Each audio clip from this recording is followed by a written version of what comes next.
cada rua, em cada esquina, há histórias guardadas, legado daqueles que vieram antes de nós. Histórias que, muitas vezes, estão escondidas dentro de paredes, nas marcas do tempo. E assim, um dia, essa casa, que outrora guardava memórias de uma época distante, ganha nova vida.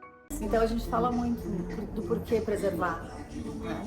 E as pessoas questionam muito, porque não existe uma conscientização nem popular e nem dos nossos representantes, né, políticos. E porque eu acho que essa conscientização ela tem que vir de todos, né? Não só de parte, ou tentar convencer as pessoas. E existe muito essa cultura do novo, de manchar para fazer algo mais moderno, né? Então o que eu sempre defendi e assim as pesquisas que eu faço, as viagens que eu tive a oportunidade de fazer e conhecer lugares, né?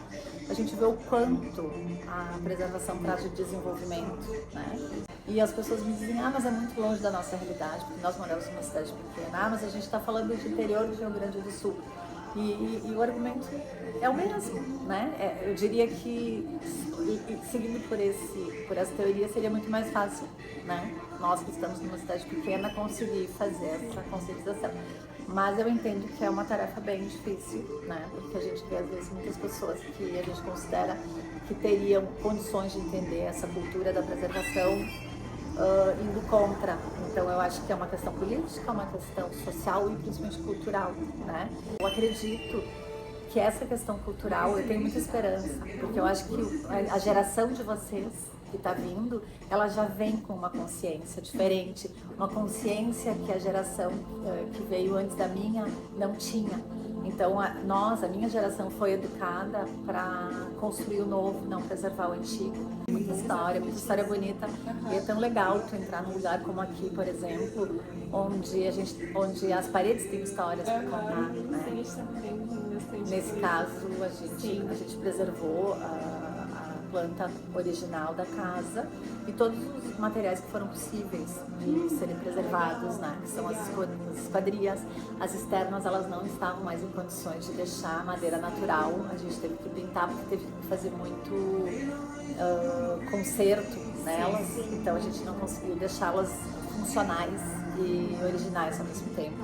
Mas acho que a gente conseguiu pelo menos preservar o modelo, né? Todas as aberturas, as ferragens foram recuperadas e as internas, como não tinham a questão do desgaste pelo tempo, a gente conseguiu preservar na cor natural. Então acaba tendo essa para olhar, né? A madeira que era usada na época, a forma como a madeira era trabalhada, os próprios vidros das esquadrias foram mantidos também, maçanetas, esses vidros martelados, as maçanetas originais, dobradiças. Então a gente só fez a recuperação, né?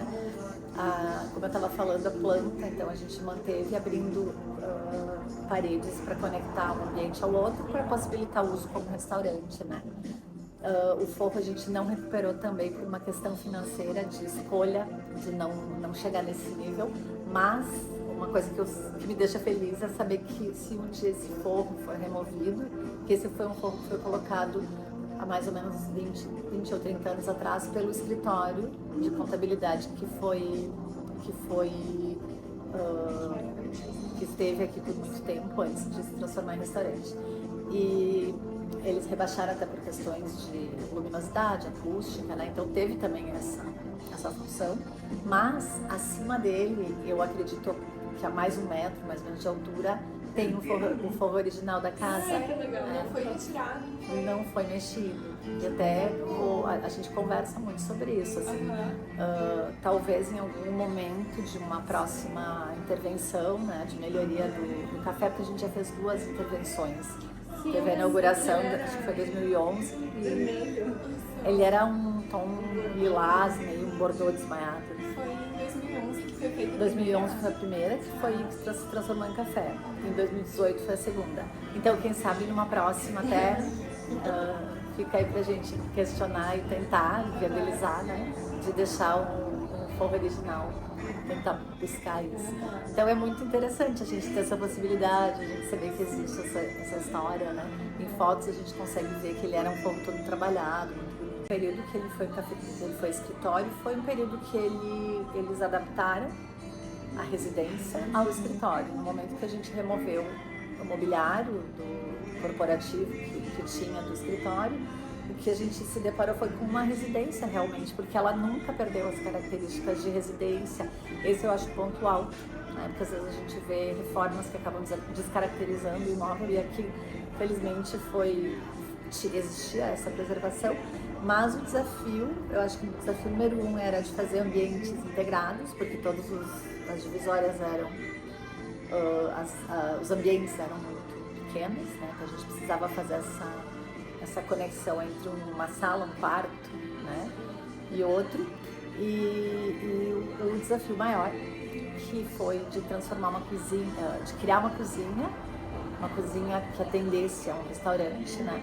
Isso foi uma grande melhoria que a gente fez da primeira para a segunda reforma. Então a gente já, na primeira, nós tínhamos uma escada, vou pesquisar se a gente encontra as fotos, uma escadaria super vertical.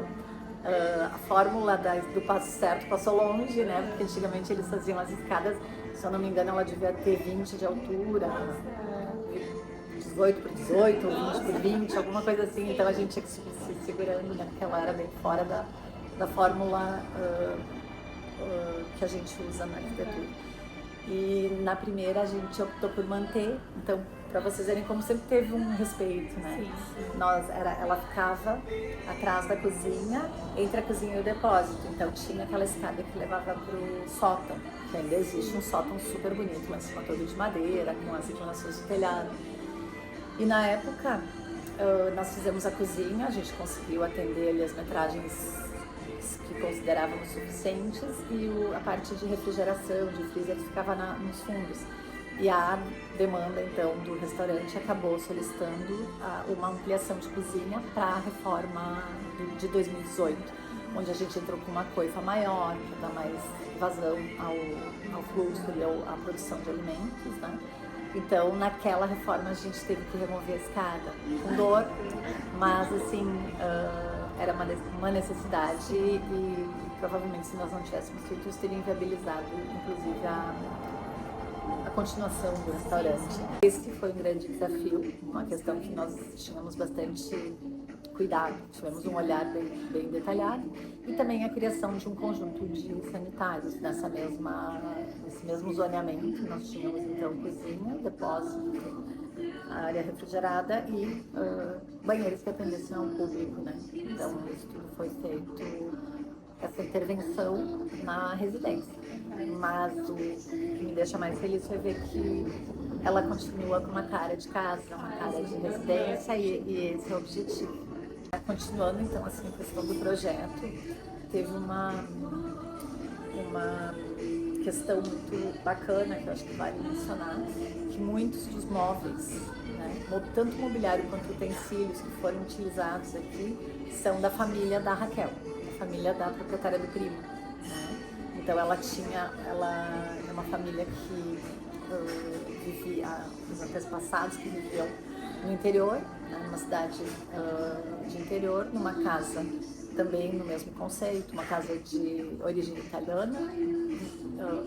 Posso estar enganada porque eles eram alemães, era uma família de origem alemã, mas que vivia numa área de cultura, né, onde a gente teve essa mistura de culturas que vieram, né, de europeu, mas com essa cultura também de preservar o que era dos bisavós, avós, né?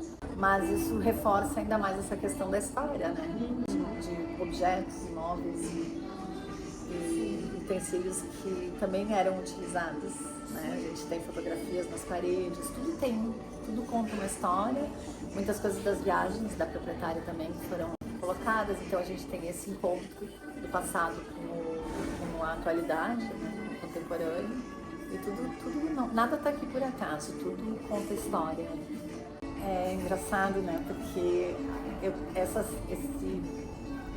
esse orgulho, eu diria que é um orgulho, né, Não só quando eu entro e sento, mas às vezes quando eu passo, né? Eu trabalho aqui do lado. E às vezes final de tarde, quando o sol está se pondo, eu vejo as diferentes nuances, né?